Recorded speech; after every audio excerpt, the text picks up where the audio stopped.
안녕하십니까. 오늘은 평범한 사마리아인이라는 제목으로 마태복음 6장 3절과 4절에 있는 본문의 말씀으로 하나님의 말씀을 나누도록 하겠습니다. 날씨가 갑자기 더워져서 고생을 했는데 내일도 비슷한 날씨라고 하니 건강에 또 유의하시기 바랍니다. 자, 시작하기에 앞서서 그림을 잘 그리시는 화가를 지원받습니다. 자, 제 그림을 잘 그리시는 분 두 분 정도 지원받습니다. 서진이 앞으로 한 명 나와주세요. 한 명 더 뽑아주세요. 한 명. 헬렌이요. 네, 좋습니다. 그림을 잘 그리시는 화가 두 분을 제가 지원받았습니다. 자, 펜을 하나씩 받으시고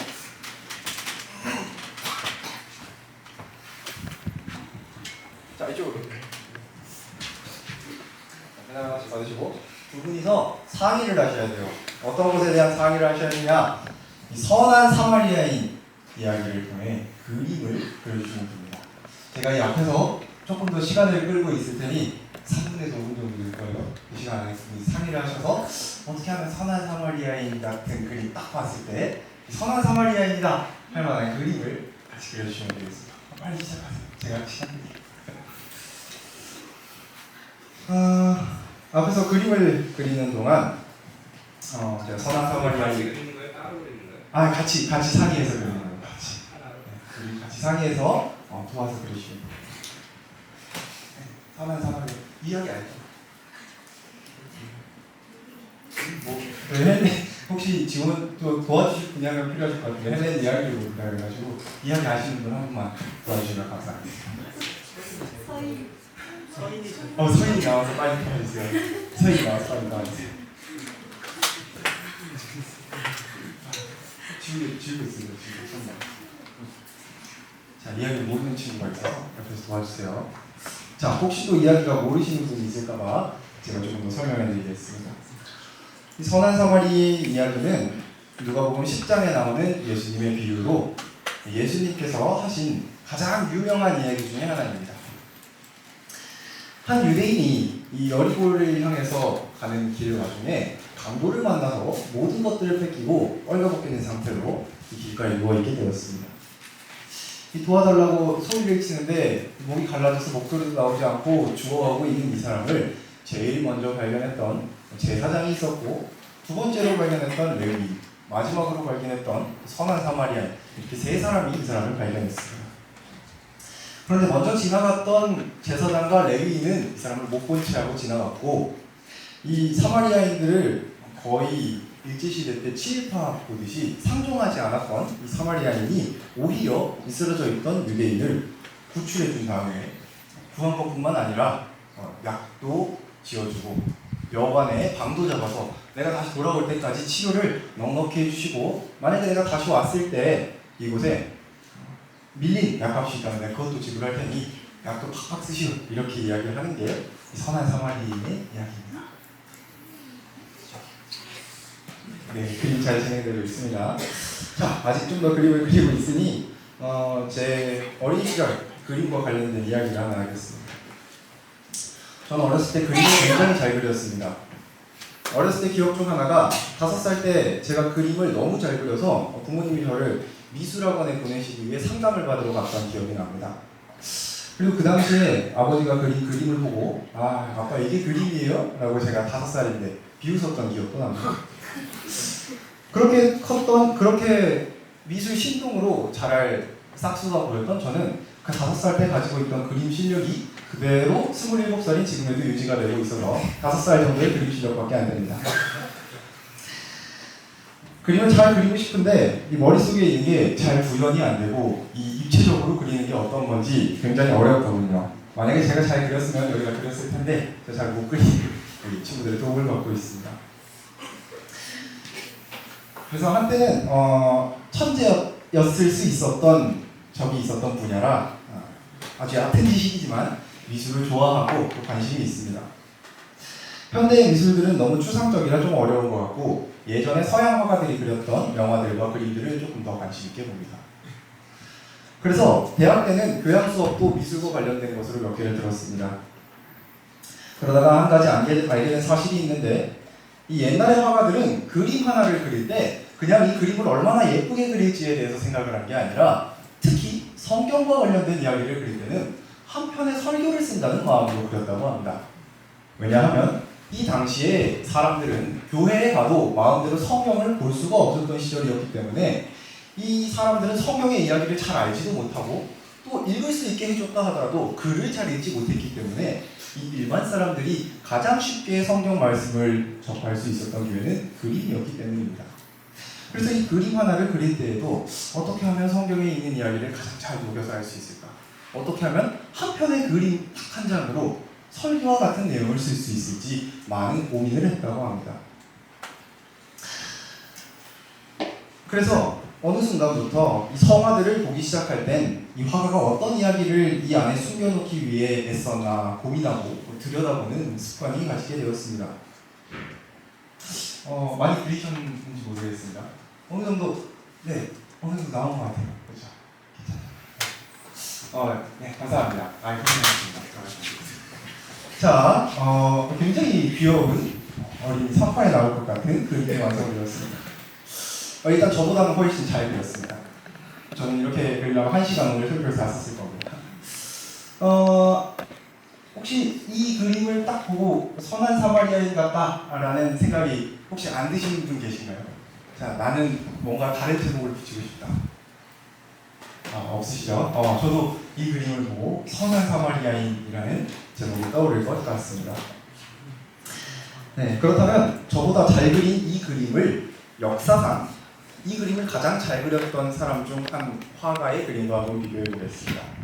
네, 이 사람은 렘브란트라고 하는 이 네덜란드의 화가입니다. 이 렘브란트라고 하는 화가는 빛의 화가라는 별명을 가지고 있으며 대표작으로는 야경, 이 그림 어디서 보신 적 있으시죠? 혹은 돌아온 탕자, 이런 그림을 그린 사람입니다. 제가 아무리 이 사람의 프로필을 읊어드린다 해도 여러분 마음속에 딱히 감동이 없을 것 같아서 제가 요즘 핫하다는 AI에게도 한번 물어보았습니다.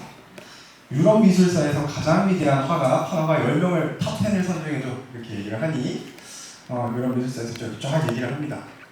그러나 일반적으로 인정받고 있는 유럽의 몇몇 위대한 화가와 화가들은 다 먹어놨습니다. 그래서 이렇게 천천히 칩니다. 이 친구가 1등부터 천천히 쳐갖고 내려가는데 이 9등까지 딱 봤는데 많은 사람들의 이름이 있기는 있는데 제가 원하는 이름은 안 나왔어요. 그래서 이제 마지막 딱 기다리면서 10등을 딱 기다려서 딱 봤는데 10등에 나왔을까요? 안 나왔을까요? 안 나왔어요. 이제 태어나서 처음 들어보는 이름인 거예요. 심지어 영어랑 한글이랑 다르게 나왔어요. 이상한데? 이래서 검색을 해봤습니다. 에드워드 기타리안 하니까 축구 선수가 나오고 세상에 없는 사람이더라고요. 그래서 다시 알려달라고 이렇게 물어봤습니다. 사과드립니다. 답변에 오류가 있었습니다. 실제로 존재하지 않는 화가입니다. 제가 잘못된 정보를 전달했습니다. 정정된 목록은 다음 것 같습니다. 이 친구가 다시 수정해서 알려줬습니다. 또다시 1등부터 9등까지 알려줬는데 제가 원하는 이름은 아직 나오지 않았어요. 10등에서 나왔을까요? 안 나왔을까요? 기가 막히게 나왔습니다. 이 친구가. 그러면서 밑에다 이렇게 말을 덧붙여줍니다. 사과드립니다. 렘브란트는 근대 이전 유럽 최고의 화가 중 하나로 인정받고 있습니다. 뛰어난 작품과 기술적인 스타일의 미술사에 큰 영향을 미치고 있습니다. 따라서 렘브란트를 추가해야 되고 10번째로 추가하겠습니다. 다시 한번 사과드리며 중요성을 강조한 점에 있어 사과드립니다. 자, 하여튼 AI도 인정한 세계 10대 화가에 들어간 사람이 그림입니다. 그러면 우리는 딱 보고 이 그림이 선한 사마리아입니다 라는 생각이 들어야겠죠. 자, 그림을 보여드리겠습니다.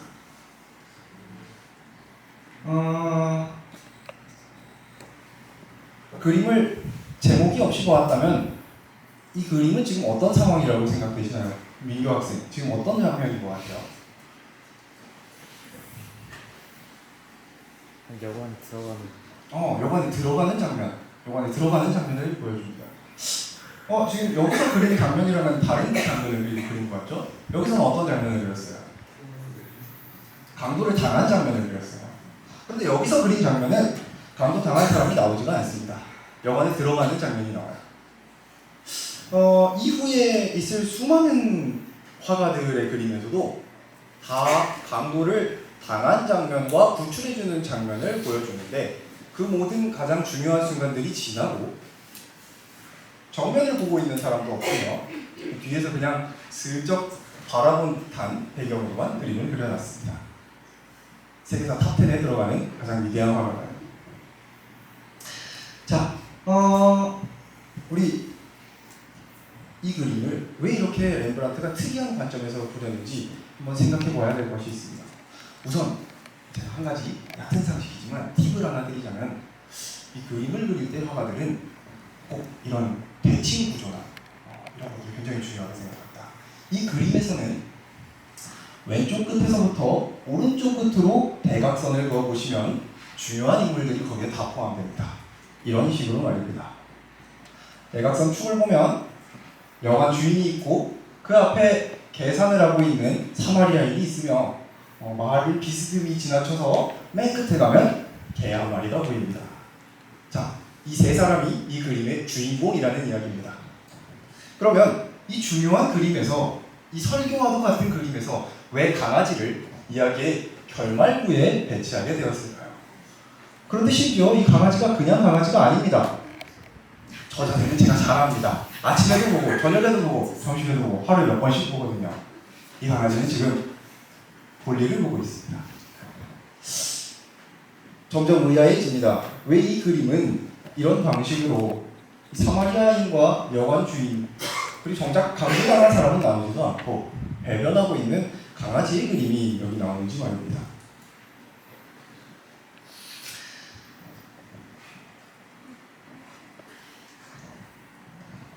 자, 오늘의 본문 말씀 마태복음 6장 3절과 4절을 살펴보겠습니다. 마태복음 6장 3절부터 4절. 너는 구제할 때에 오른손에 하는 것을 왼손이 모르게 하여 내 구제함이 은밀하게 하라. 은밀한 중에 보시는 너희 아버지가 갚으시리라. 오늘 본문 말씀에는 오른손이 하는 일을 왼손이 모르게 하라고 합니다. 그런데 사실 이게 말이 됩니까? 이 거울 보고 가위가위보해서 이기라고 하는 것도 아니고 이 내가 왼손이 하고 있는 일을 어떻게 오른손이 모를 수가 있습니까? 우리 뇌는 하나인데 어떻게 내 몸에서 일어나는 일을 반대쪽에서 모를 수가 있냐는 말입니다. 그런데 곰곰이 생각해보면 우리는 간혹 그런 일을 해낼 때가 있습니다. 우리 학생들은 스마트폰을 자주 사용하기 때문에 전부는 아니라 하더라도 이런 일들을 경험해 보신 적이 있을 수 있습니다. 아무 생각 없이 버스를 타고 어딘가를 가고 있다가 폰을 봤는데 아무 알림도 없고 아무 할 일도 없는데 생각 없이 잠금화면을 풀고 인스타에 탁 들어가 있고 혹은 유튜브에 들어가 있고 그러고 난 다음에 내가 이거 왜 들어왔지? 공감하시는 분들이 있을 거라고 생각됩니다. 이게 아마 우리 삶에서 가장 근접하게 왼손이 하는 일을 오른손이 모르는 경우일 것이라고 생각합니다. 이것도 그렇고 예전에 파블로스라고 하는 한 과학자가 매번 강아지한테 밥을 줄 때 이 종소리를 딸랑딸랑 울렸더니 나중에는 딸랑딸랑 소리만 내도 걔가 침을 질질 흘렸다고 하는 유명한 실험도 있습니다. 이와 같이 왼손이 하는 일을 오른손이 모르게 하기 위해서는 자주 하는 일이거나 무의식 중에는 그게 가능하다고 볼 수 있습니다. 그러니 굉장히 자연스러운 행동일 땐 그것이 가능하다라고 할 수 있는 것입니다. 뇌가 거의 움직이지도 않고 할 수 있는 당연한 일이라면 인간은 그렇게 할 수 있습니다. 그러니 지금 이 그림에서 렘브란트가 이야기하고자 하는 것은 이 선한 사마리아인이 하고 있는 일은 강아지가 똥 싸는 듯이 당연한 일을 하는 중이다 라고 해석을 할 수 있겠습니다. 강아지가 똥을 싸는 것은 너무너무 자연스러운 행동입니다. 배고파서 밥을 먹는 것 그것 자체만으로는 어떤 선과 악의 경계가 없고 가치 판단을 할 수 있는 일이 아니 자연스러운 일에 속하는 행동입니다. 숨을 쉬는 것도 물을 마시는 것도 모두 마찬가지죠. 다시 그림으로 돌아와서 이 렘브란트가 강아지를 선한 사마리아인에게 대입시킨 이유는 이 개가 똥을 싸듯 선한 사마리아인에게는 선한 일이 당연한 일이었다라고 보시면 되겠습니다. 이 사람은 개가 생리현상을 처리하듯 평소에도 선을 행했고 이것이 습관이 되어서 아무렇지도 않게 이게 유대인인지 뭔지 분간하지 않고 누가 그곳에 쓰러져 있었던지 간에 그렇게 선을 행했을 것이다 라는 이야기를 하는 것입니다. 그리고 이를 바꿔서 말하면 선한 사마리아인은 지금 자신이 선한 줄을 모른다라는 이야기가 되기도 합니다.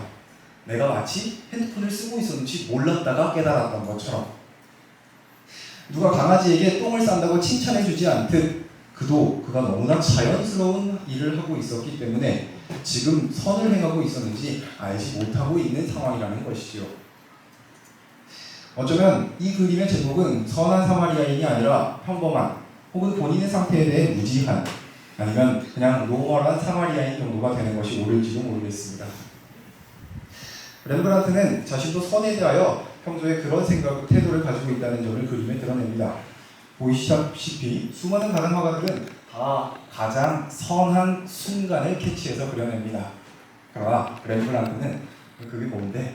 라고 하는 듯한 태도로 남들이 모두 다 그렸던 순간과는 정반대, 남들이 모두 다 박수 쳐주는 순간이 아닌 전혀 다른 순간을 화폭 속에 담아냈던 것입니다. 마치 후에 누군가 이 그림이 무엇이라고 묻는다면 다른 화가들은 혹은 다른 사마리아인들이었다면 내가 이거 누구를 구했던 내 인생에서 가장 잘했던 순간 혹은 가장 뿌듯했던 순간 중에 하나야 라고 이야기할 수 있었던 순간이라면 렘브란트는 혼자서 저 그림을 보고 저거 무슨 일이었는지 기억이 안 나는데 내가 혹시 저기서 자고 나오는 길이었나? 라고 이야기할 수도 있을 법한 그런 그림을 그려놓았습니다. 그가 하나님을 얼마나 이해하고 온전한 선에 대해 얼마나 깊은 관심이 있었는지에 대해서는 우리가 다 이해할 수는 없겠지만 정말 진정한 의인은 아무렇지 않게 선에 참여하는 사람이라는 것을 이해시키고 그렇게 살기 위해 노력했다는 것만큼은 저희가 알 수 있을 것 같습니다. 그래서 마태복음 25장 34절부터 45절에는 이렇게 말씀하고 계십니다. 그때의 임금이 그 오른편에 있는 자들에게 이르시되 내 아버지께 복받을 자들이여 나와 창세로부터 너희를 위하여 예비된 나라를 상속하라. 자, 마지막 때에 이 왕이 천국을 받을 사람들, 상속받을 사람들을 호명을 하시는데 이렇게 이야기합니다. 내가 줄일 때에 너희가 먹을 것을 주었고 목마를 때에 마시게 하였고 나그네 되었을 때에 영접하였고 벗었을 때 옷을 입혔고 병들었을 때 돌아보았고 목에 갇혔을 때 와서 보았느니라.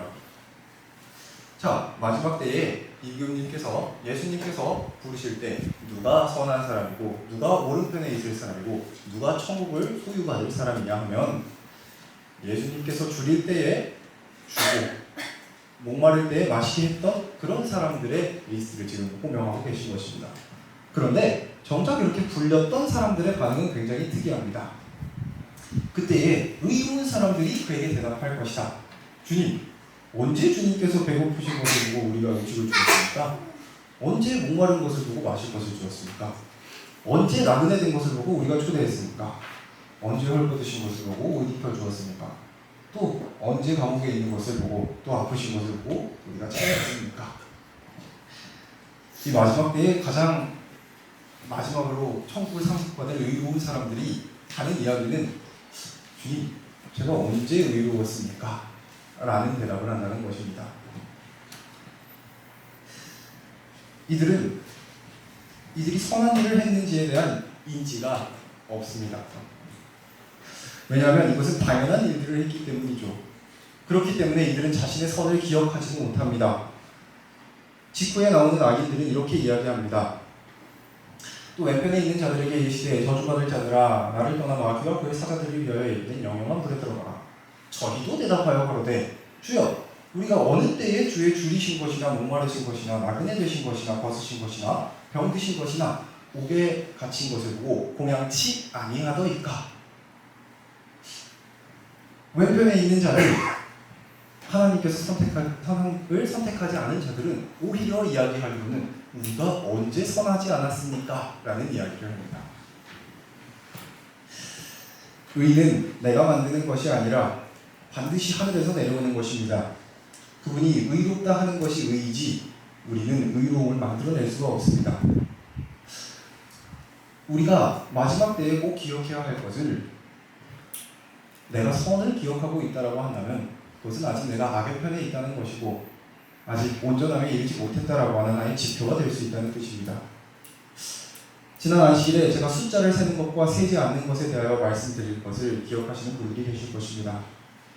숫자를 세고 계산하는 것은 내가 사랑하지 않는다는 것을 증명하는 것이라 했던 것처럼 오늘의 이야기도 그 연장선상에 있는 이야기입니다. 이들은 구질구질할 정도로 자신들의 업적을 모두 기록하고 하나님께 자신의 의로움을 항변하는 데 사용됩니다. 정확하게 사랑하지 않았고 본성이 그렇지 않은데 내가 내 선을 세고 있었다는 것을 자신들이 스스로 증명하고 있는 셈이죠. 그래서 사단은 우리를 두 가지 관점을 가지고 공격을 합니다. 우리 마음속에는 선이 있을 때가 있고 악이 있을 때가 있습니다. 그 중에 내 마음속에 악이 있을 때 사단은 이런 방식으로 공격합니다.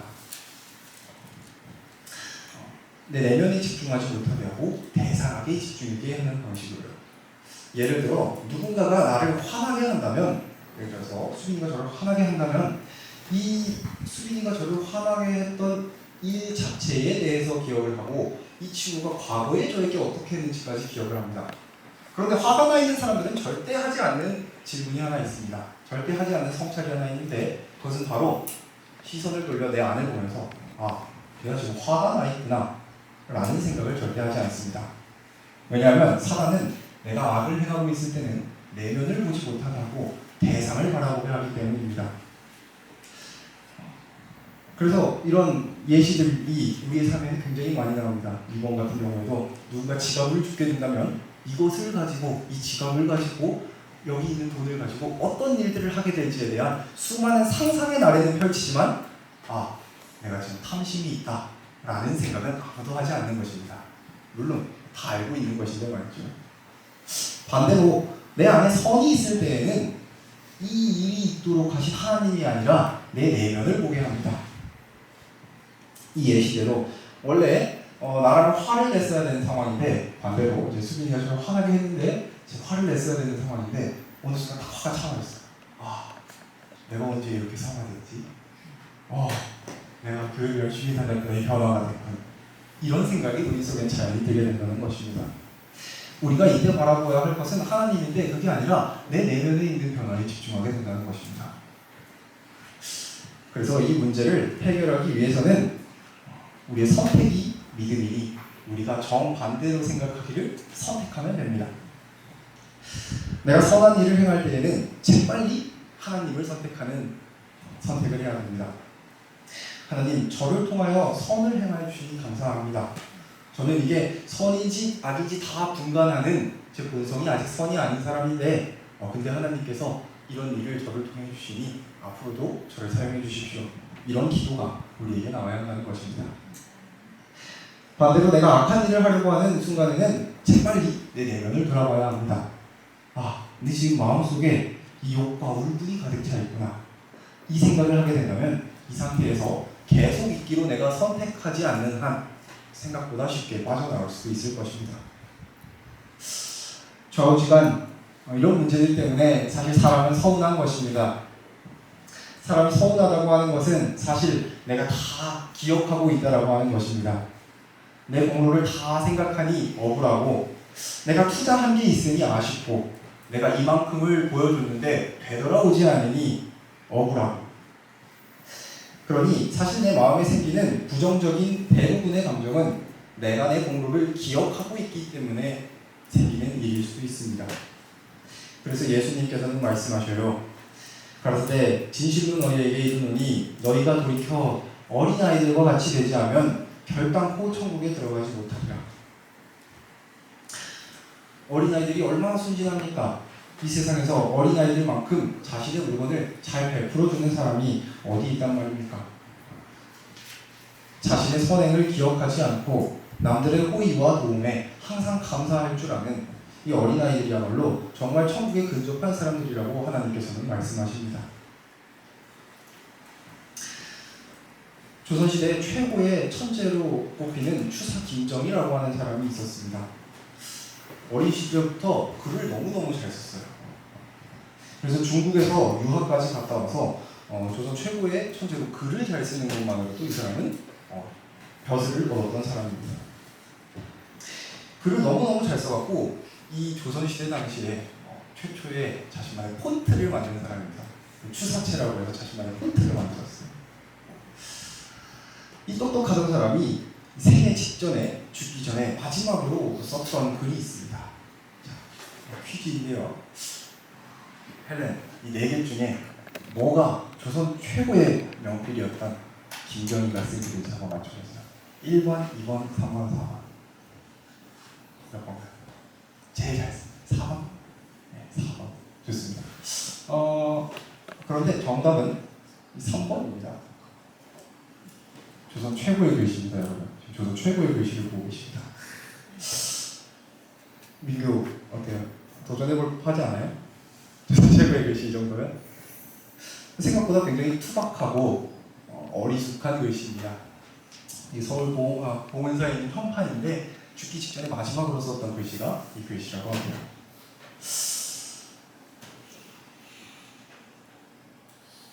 그가 자신이 죽을 것을 열흘 전 정도에 이미 알고 있었고 죽기 3일 전 정도에 이 글을 썼는데 그가 이 글을 쓰고 난 다음에 3일 있다가 자연사를 합니다. 그의 평생의 예술혼이 집약된 글씨가 이 글씨라는 거예요. 그리고 그걸 가르쳐 대조절필이라고 하는 사람들이 있습니다. 좀 거칠게 번역을 하면 가장 최고의 기준은 어린아이가 대충 쓴 낙서와 같은 글씨다. 이 정도로 번역할 수 있을 것 같습니다. 내 마지막 작품이 될 수 있는 그 순간에 김정희는 어린아이가 되기로 선택을 한 것입니다. 내 가장 마지막 작품이 되고 내 최고의 예술이 다 들어가야 될 순간에 그는 다시 모든 것을 내려놓고 아무것도 모르는 상태로 돌아가기로 마음을 먹은 것이죠. 어쩌면 오늘의 이야기를 다 합쳤을 때 신앙도 마찬가지가 아닐까 하는 생각이 듭니다. 어린아이의 물 흐르듯 하는 자연스러움이 신앙이 궁극의 경지가 아닐까 하는 생각을 하게 되는 것이죠. 결국 다 아는 사람들은, 경지에 이른 사람들은, 일의 결국을 다 들은 사람들은 다시 어린아이처럼 돌아가서 하늘에 가장 근접한 사람이 되는 것입니다. 내 모든 공로를 일일이 기억하고 계산하고 똑똑한 어른에서 다시 돌아가서 내가 무엇을 했는지 잊고 내가 선을 행하고 있는지 잊을 정도로 단순한 생각을 가진 그런 신앙인들이 마지막에 하나님 우편에 서지 않을까 생각이 듭니다. 고기 맛을 모르면 고기를 먹을 수 없듯 마약을 안 하는 건강한 사람에게 마약이 유혹이 되지 않듯 비유변 자에게는 흡연이 유혹이 되지 않듯 도박을 해보지 않은 사람에겐 도박이 유혹이 되지 않듯 그렇듯 악을 모르고 싶습니다. 해보지 않아서 악을 몰랐으면 좋겠고요. 해보지 않아서 악의 유혹이 되지 않았으면 좋겠습니다. 저희 신앙에서 제가 뭘 하고 있는지 모르지만 무조건 선한 일을 하고 있었으면 좋겠습니다.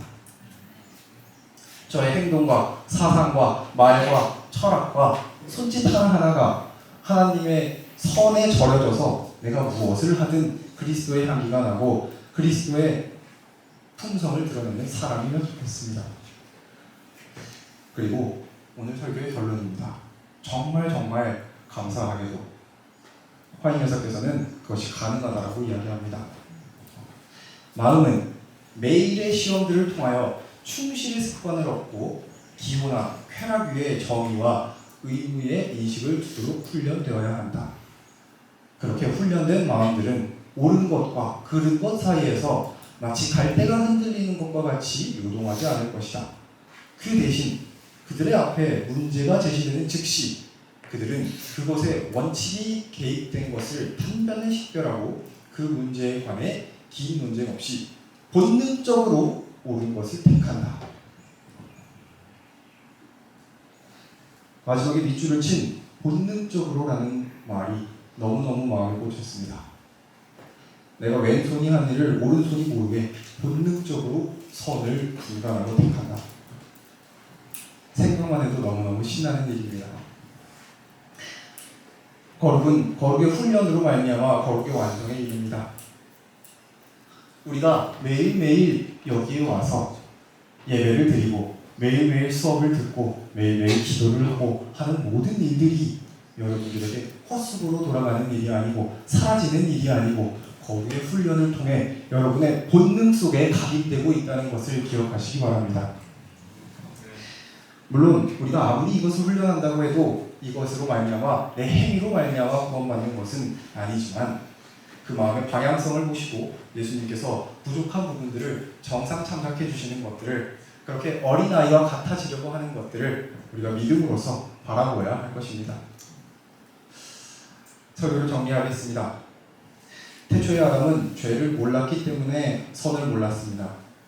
그가 하는 모든 행동은 선이었기 때문에 그는 매번 선을 행하면서도 자신이 선을 행하는지 알지 못했습니다.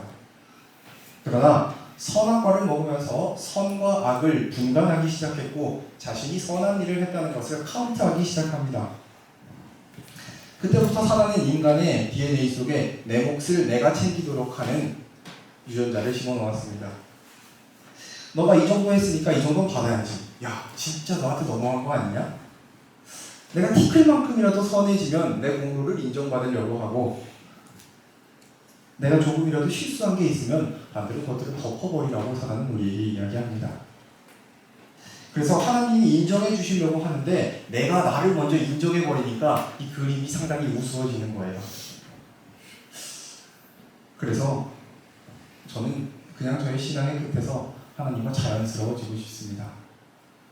어린아이가 부모 앞에서 다른 계산 없이 편하게 있듯이 선을 행하는 사람이 자신이 선을 행하는지 모르고 자연스럽게 선을 행하고 그분과 사랑하는 것이 자연스럽고 복잡한 손익을 따져가는 신앙의 삶에서 벗어나 단순한 아이처럼 똥개가 똥을 싸듯이 당연하게 그분을 사랑하는 사람이면 참으로 좋겠습니다. 그렇게 하나님 말고는 아무것도 모르는 사람들이 결국에는 되실 저와 모든 성도님들이 되시길 바라며 말씀을 마치겠습니다.